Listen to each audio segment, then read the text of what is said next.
direct them up the stairs first to see the second floor, and then back down. It's a narrow stair, you gotta have somebody at the top and somebody at the bottom doing directions. But you wanna know where they come in and where they go out. And once they go out the back door. Which direction do I go in now? Do I turn right, do I turn left? And I'm making it maybe sound a little complicated. We've got one house this year where one of the best views of it is when you walk in the front door, you can see all the way back. But we don't want them to go that way. So we're going to put up a bookcase or a chair or a tape or something to keep them from going straight back. They're going to go around through other rooms before they get to that back room. So at the end of the tour, you don't have anything for the children? No, we have nothing for the children. That's just the way we've done the tour. We have, I guess well, I'm not even going to get into it because I have no experience doing things like that with children. Oh, yeah, I know you said that. If they're 5 years old. 5, I believe, I think it's 5. They have to be cured until they're 6. And what you're afraid of course, is that the child is going to go through and the parents don't pay attention to them and they pick stuff up. And then don't want to see backpacks on your back. If you've got a backpack, hold it down by your side. Because if you go through that house and you make a sudden turn with that backpack or the child on your back, you're liable to knock off things off the dressers or the counters. Rain. Not everyone wants 500 people tromping through their house when it's raining. But you got a house tour. And what we've done is that we have accumulated rolls of plastic. And so when it does rain, we put down the plastic so that people ask people as they come in to stay on the plastic. That means, of course, you have to have some place to store the plastic to keep it for next year. Because you don't want to keep going buying plastic rolls. You got to be able to collect it at the end of the tour. Figure out how you're going to do that, because your house captains probably don't want to lug a lot of stuff away from the house. So somebody's got to go around afterwards and collect what you left there. So you have it again for next year. That means you've got to have storage space for it. And I know over the years, some people have had stuff in their basement for years for the house. We finally rented a space, a storage space where we could keep it. And I would say that a good aim for us is expenses should be about 25% of income. Roughly speaking. It'll vary sometimes depending on the year, but we pretty much try and do that. It depends on how many tickets you sell, how much donations you get, how many ads you've got. That's it. Largely three streams of income. Brochures, biggie going out. So you're not paying anybody to do it. We do sell, it's too bad you couldn't sell it to Costco because we do Eastern Market, Saturday and Sunday, for the 3 weekends before the tour and the tour weekend. And we pick up a lot of people on tour weekend. What I love is a day that's supposed to be sunshine. I'm sorry, a day that's supposed to rain so that people don't go to the beach and then we get sunshine instead. And they're looking for something to do. That works really well. We do, for members of Capitol Restoration Society, up until the 19th of April, they can buy tickets for $20 a piece. Everybody else, it's $25 a piece. And tour weekend, it's $30 a piece.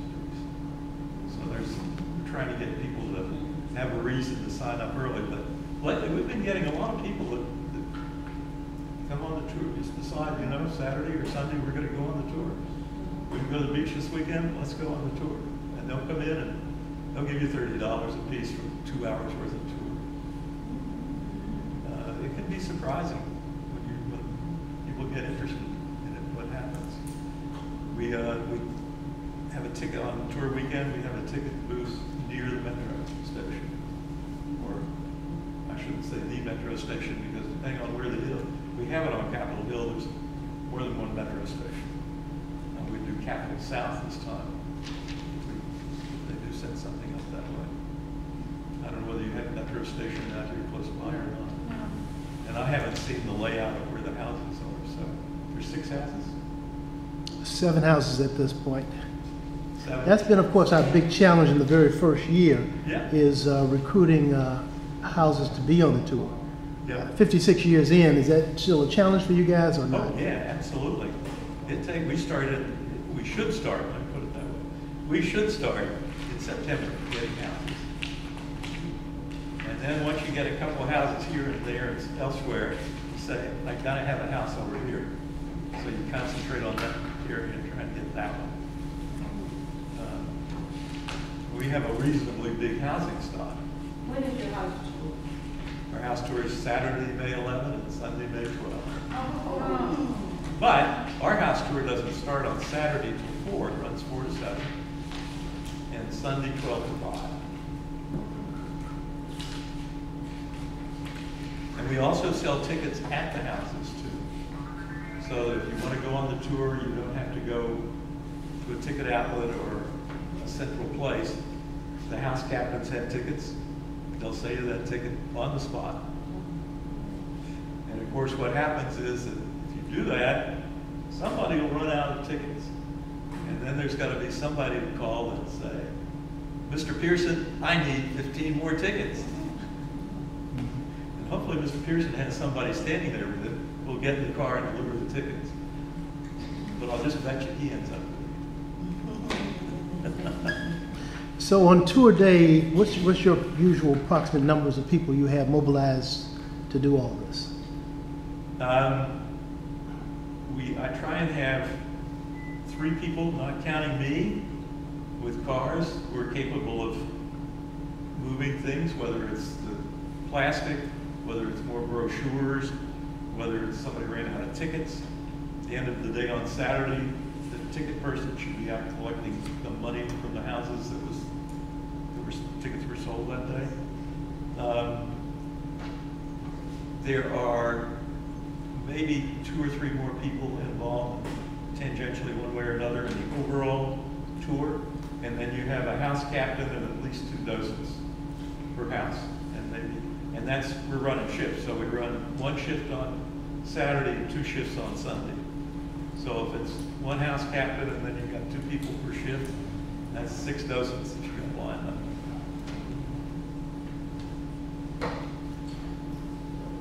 So all told, you have something like 80 to 100 people. Yes, by the time you count all the docents, yes. We do 2 other things too that we started doing, one of them fairly recently. And that is that we have a little reception for the homeowners so that they feel like they get something out of it. And we asked one of the homeowners from last year to host the reception. We pay for the wine and food, but it gives the homeowners a chance to be involved and meet the people who've done the work. It's a thank you. And then after the tour in June, we have a party for all the docents. And we'll get 60, 80 people with that. I'm sorry? You said you have a party for everybody in June? Yep. Oh, okay. Yep. For the docents. For the docents, the board, the homeowners, and if people, for advertisers who do a lot of advertising, and for people who donate at a certain level. We all get invited. There are probably 150 invitations, and 60 to 80 people show up over the course of 3 hours. Have something to drink, maybe eat something. But you don't charge for that. No, don't charge for either of them. In fact, we usually end up, the people who put them on usually end up donating a lot. For the bigger ones, we'll get people that actually make things or go buy things and bring them rather than getting receipts for something safely, and bringing them to you all and asking to be reimbursed, to try and get people to give a little something. But that takes some organizing. Somebody's got to run that. Somebody's got to run the one in June. So there's lots of room for volunteers. And the more volunteers you have, the more people are involved in what you're doing. And the more they feel like they have a stake in it. Worst thing that can happen is that 2 or 3 people try and do it. You've really missed an opportunity to involve people in the Fort Lincoln Association when that happens. So what most of the people come from that go on the tour? You know, we don't really know. We have, we know that we get people from Virginia and Maryland as well as DC, because we don't ask for ID when people pay cash for a ticket, or, you know, if they write you a check, I guess we could look at the checks and see where the checks come from. I don't think anybody's ever done that.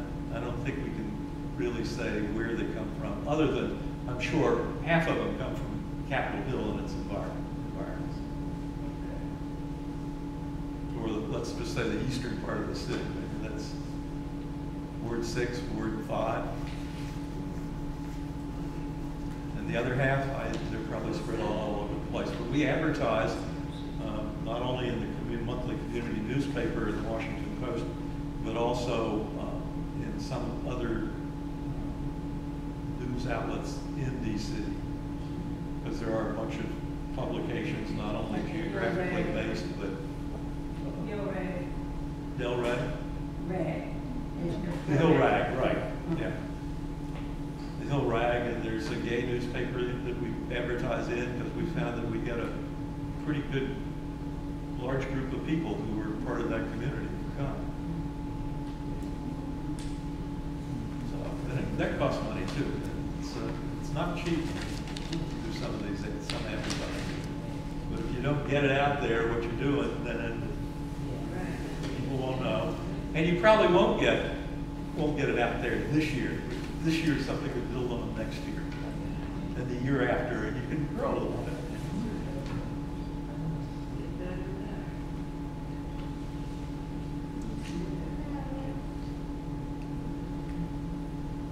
Anybody have any questions from Mr.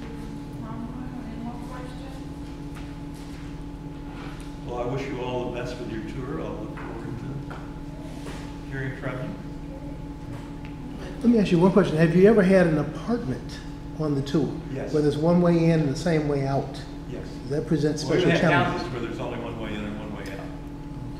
And that's caused a little bit of a traffic jam. With the condos, the condo associations usually require you to require the condo owner to get permission either from the condo association or maybe everybody in the building, or at least those condo owners whose doors will be passed by these thousands of tourists who come through. Yeah, some of the condos are quite nicely furnished. Got great views. Getting them up to the 5th floor is a problem. I'm not sure that we've ever done anything as high as the 5th floor. You know, we get old schools that are converted into condos. People love those.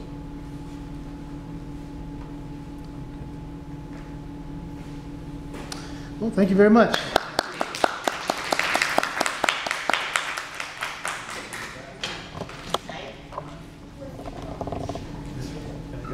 It's out that way, yeah. Yeah, I have a list of the people who have committed to put their house up Yeah, when for a tour. We have number 1 is in Pineview Court. It's a 2-bedroom, 2-bathroom, 960 square feet with a condo. And number 2 is in Pineview Court. That's a 2-bedroom with 2-level condo with a loft. Dakota Crossing Townhouse is large. This is number 3. Large in-house. That's all we know about that. And so far, this person only gonna show 1 floor because they have children, and I guess they don't want people going all over the house. And number 3 is a large. It's in Dakota Crossing. It's a large landscaping and home. interior also, maintained. And number 5 is in Dakota Cross. Wait, the village is at Dakota Crossing. It's an unseen townhouse, brand new home. Both are unseen. We don't know what they look like on the inside. And number 7 is in Cannon Village, and that's an in-house. It's a 4-bedroom, 2.5 bath, approximately 2205 square feet, furnished. It's a large in-unit with landscape. So those are the people who committed to show their homes. So we're down to new business and announcements. And this is where the people in the audience, they have any questions or announcements, comments. This is your time.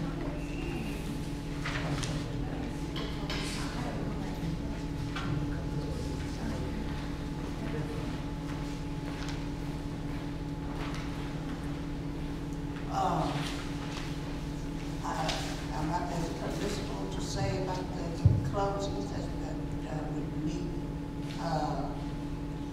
The participant of everybody here, because they're fixing to close down Civic to keep them from that. They won't be coming picking up people to take them to the doctor, to the hospitals.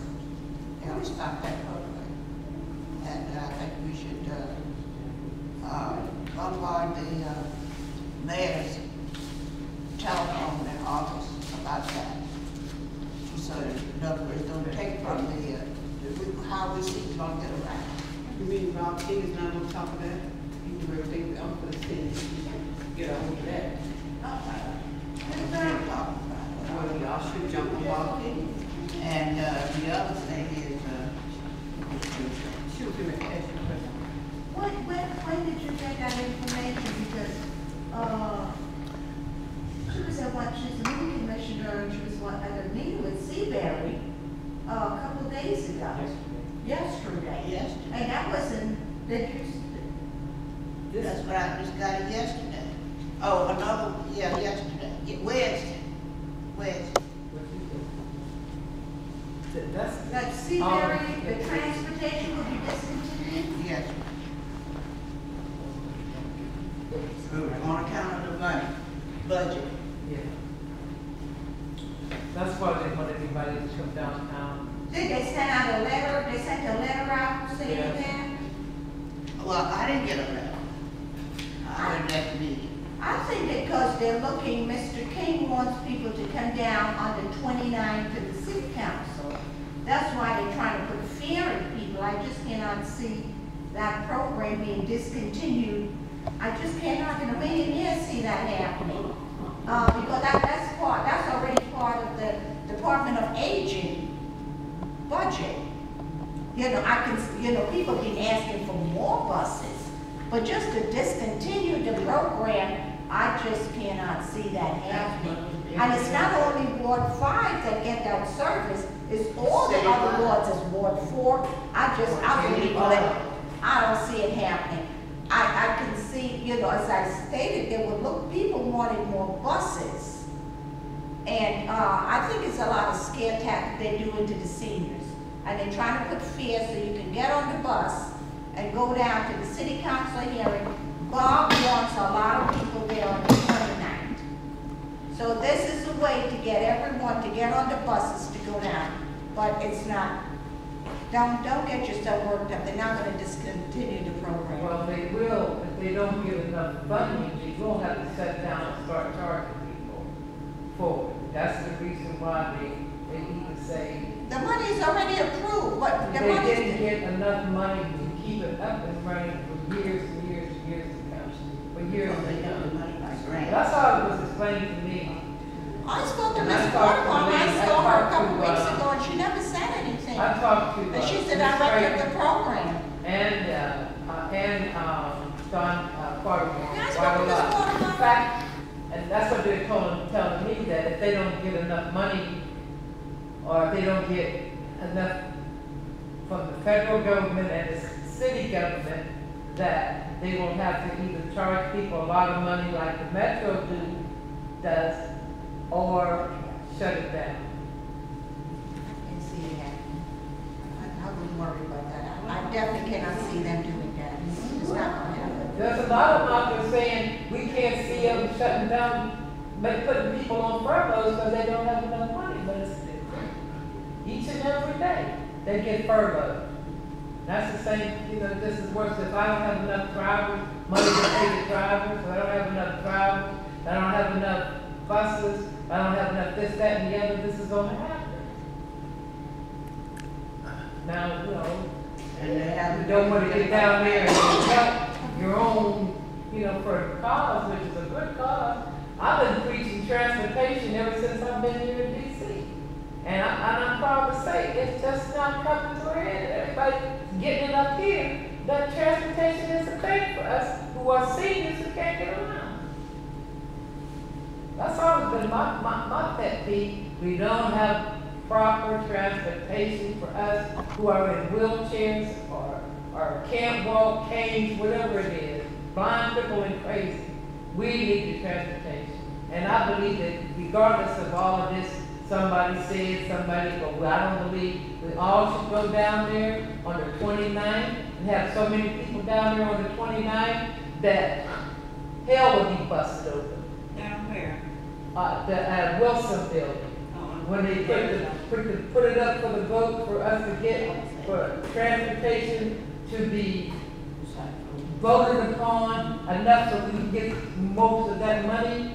Coming out of that money they want to set aside for a rainy day. If it did rain, thunderstorm, and flood, we need that money now. And I believe that we all should get down there. Yeah. I'll be there. I'm sure God is gonna have the buses to take the seniors down. Yeah. I'm sure it will be flooded if this is what's going on. We need, I mean, they might, the driver, there's not enough, WEC don't have enough people to pick up everybody, deliver kids. They need the buses. They need y'all to come down and support them.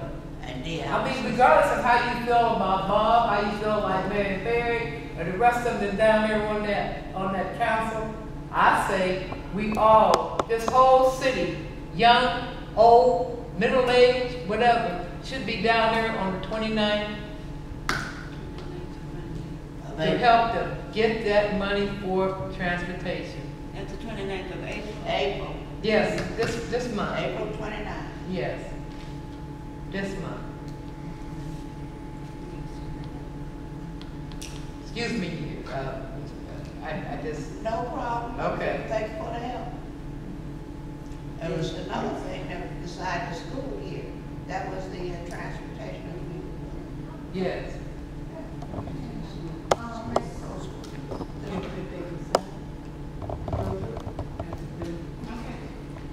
I wanted to say,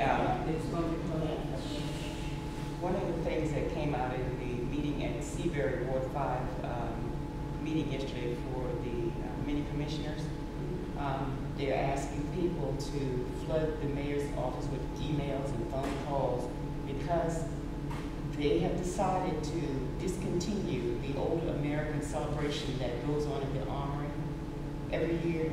They've decided to discontinue that, and in place of that, to put, well, they've got on the books now, a symposium, and they're only going to transport 500 people as opposed to about the 3,000 they usually take for the celebration of the Armory. And they're asking the seniors to bombard the mayor's office with, they want them to have this older American celebration like they've had every year, where the buses pick them up and take you to the Armory, and you have a meal and everything, because they are trying to cut everything out that deals with transportation. Right.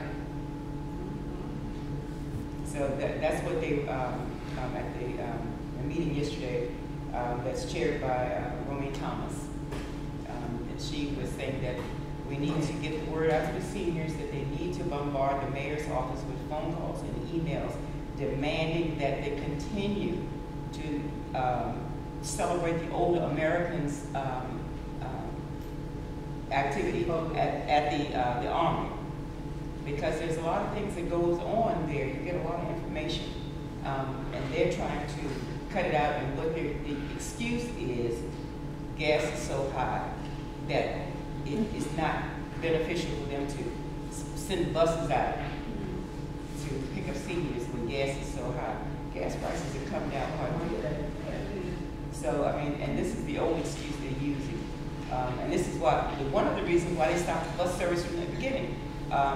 Because they said gas prices were so high that it wasn't too cost effective to send the buses out to pick up seniors and take them to rec centers or the senior centers or the wellness centers and stuff like that.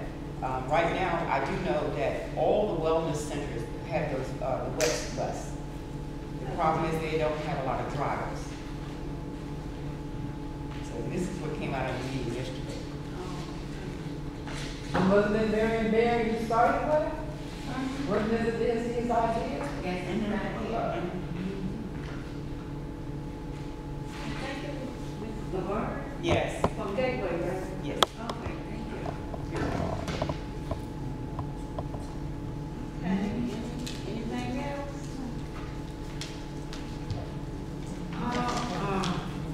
Wednesday, the 24th, is the DC Federation Civic Association meeting down at 441 4th Street. It's on the 11th floor. And the mayor gonna be there at this meeting. He gonna be talking about his budget. If anyone But then we also go down there and say, boo. Huh? I say, I think we also go down there and say, boo. Don't do work. I'm sorry.